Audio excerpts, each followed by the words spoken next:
Hi guys, it's Jamie from the Abode Academy, and today we are here with Kev, aka Paint Warrior.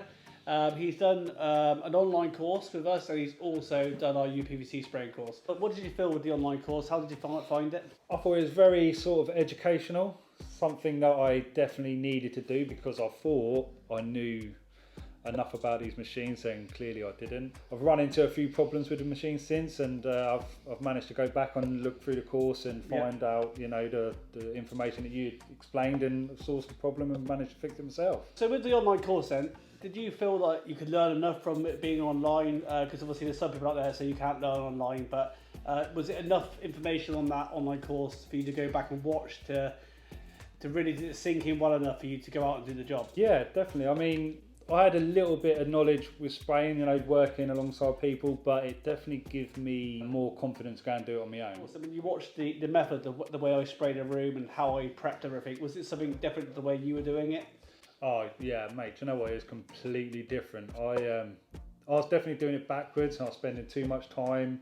When I watched the video, it just seemed to make so much more sense and made the job so much more simple. So what sort of spraying have you done since watching the online course? I see you've done a few swimming pools and really big projects. Yeah. Can you tell a bit more about that? Yeah, so we've done, we went in and done a load of, you know, the ranges, the big retail shops. Yep. We've done a load of them. Yeah, like we've done a couple of swimming pools, which honestly I don't think I would have been able to do if I didn't do the course. Just knowing what to do, and and once you know, it's easy, it's straightforward. Knowledge is power, as they Exactly. say. Yeah, I mean, would you recommend the course to others? Oh, definitely. I mean, if you want to get into it, you need to know what you're doing. That's, you know, and there's a lot of safety aspects that you need to understand about these machines. You know, what some of the knowledge that you were saying, I would never have known none of that. I would just assume, you know, it's quite a straightforward thing, but it's not. Yeah, I mean, sometimes there's a lot of people out there that say like you can get all the answers on YouTube, but have you, you know, as I always say, are all the answers there, and have you got time to go and do that? Like I always say to people, that my journey through spraying, it took me 2 years to fully understand how to spray, and the amount of money that I lost on the jobs trying to figure out the right way to do it, and then probably overthinking it most of the time, trying to spray every job. That's the other thing that I think definitely people go wrong with, is they try to spray every job, but not every job is a spray job. No. I think you've got to treat spraying as a tool. So like it's a tool that's in your tool bag, and you use it for some jobs, but not for others. Yeah.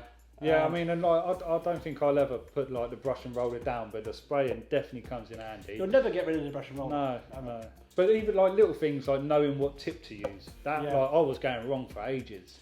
I mean the thing is with tips, I mean I got a box downstairs called the tip graveyard. Yeah. And it's like 1,000 tips in a box that don't get used. Oh really? Yeah. Because it's just, you find, like I found 3 tips that work, and that's all I use. Yeah. There's so many other tips out there, but really half of them to me are pointless.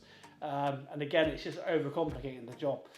Keep it simple, as I said. Yeah. We use a roller quite a lot of the time, and we add spraying into that. And as you can see from the online course, why we do that. Well, thanks for coming in, mate. Really appreciate it. No worries. Thank you for your time. Cheers, bud.